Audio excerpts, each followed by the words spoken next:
My name is Jan. I'm the workshop foreman for Continental Cars Volkswagen. Volkswagen has just been good to me all my life. It's taking me WRC, the World Rally Championship, which I've never would have dreamed in my life. Before I came over, I was a car chief on one of the national rally cars.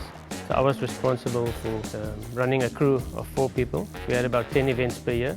So after each event, I would strip down the vehicle. So I have to rebuild even after a crash.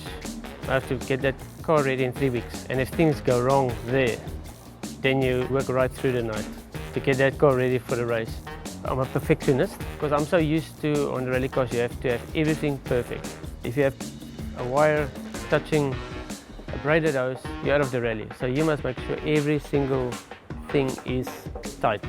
So if I take a car here, sometimes it's a simple job. It has to be perfect.